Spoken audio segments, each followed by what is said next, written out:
ভিডিওতে দেখা যাচ্ছে এক নারী হাস্যোজ্জ্বল ভূমিকায় মোবাইলে ভিডিও দেখছেন। অপর একজন পুরুষ তার বুকে হাত রেখে জড়িয়ে ধরছেন। লুঙ্গি পরা এক পুরুষ শারীরিক সম্পর্ক করতে সংস্পর্শে আসছেন। তখনও সেই নারী হাসি মুখে মোবাইল দেখছেন।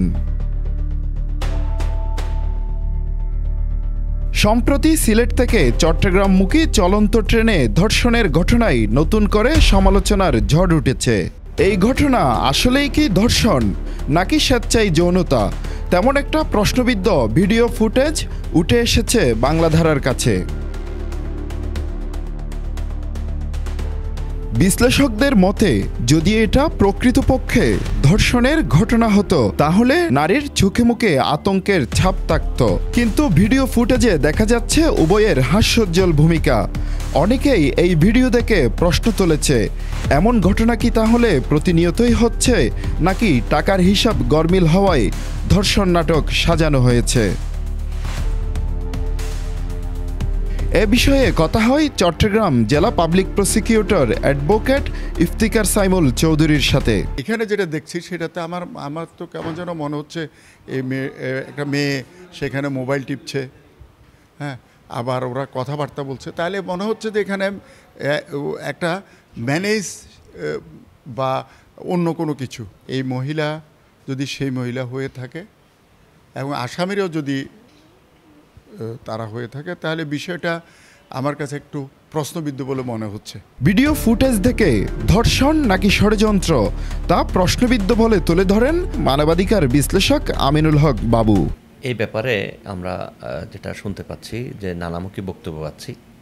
আমরা রেলের পরিষ্কার বক্তব্য চাই, যেটাতে আদালতের মধ্যে আছে, তদন্তের অধীন আছে।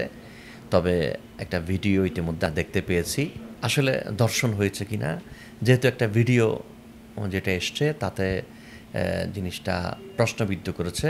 এই নারীর অভিযোগ প্রশ্নবিদ্ধ বর্তমান যে ভিডিওটা ইতিমধ্যে এসেছে। বর্তমান সরকারের গৃহীত রেলওয়ের উন্নয়ন অগ্রযাত্রাকে থামিয়ে দেওয়ার জন্য পিছন থেকে কেউ ষড়যন্ত্র করছে কিনা সেই বিষয়টাও খতিয়ে দেখার দাবি উঠেছে সচেতন মহলে।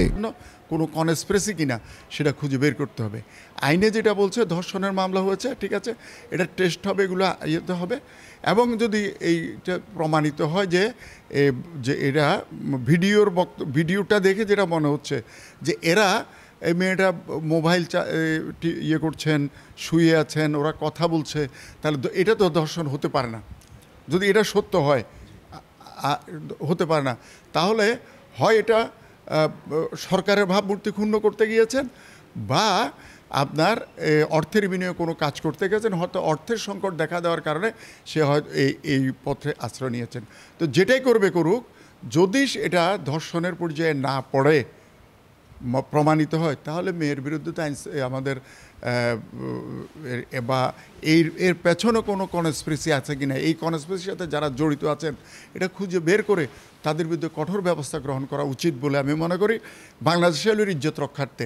এবং রেলওয়ে কর্তৃপক্ষকে বলবো যে আমরা দেখেছি যে ওনারা একটা তদন্ত কমিটি করেছে বাংলাদেশ রেলওয়ে, যে এটাকে আরও ক্রিমিনোলজির উপর বিশেষজ্ঞ ব্যক্তিদেরকে দিয়ে এই তদন্ত কমিটিটা করলে তাহলে সব কিছু আইডেন্টিফাই করে এদের বিরুদ্ধে একটা কঠোর ব্যবস্থা গ্রহণ করা উচিত, যেন কোনো রাষ্ট্রীয় প্রতিষ্ঠান সাথে এরকম ক্ষতিগ্রস্ত কোনো কাজের সাথে কেউ সম্পৃক্ত না হন। বিশেষ করে রেলওয়ে সুনাম অর্জন করছে, সুনামের দিকে তারা এগিয়ে যাচ্ছে।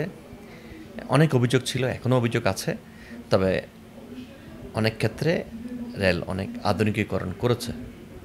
তো আমরা সেই অগ্রযাত্রার মধ্যে এটি একটি কালো হাত কিনা, কিংবা এটি আসলে ধর্ষণ হয়েছে কিনা, তা আমরা বিশ্বাস করি প্রশাসন সঠিক তদন্ত করে সঠিক তথ্য উদ্ঘাটন করে যেই দায়ী হোক তার বিরুদ্ধে ব্যবস্থা নেবে। সেই নারীর অভিযোগের প্রেক্ষিতে প্রয়োজনীয় ব্যবস্থা গ্রহণ করা হবে বলে জানান রেলওয়ে থানার officer in charge SM Shahidul Islam. মেয়ের কমপ্লেন অনুসারে সেটা মামলা হয়েছে।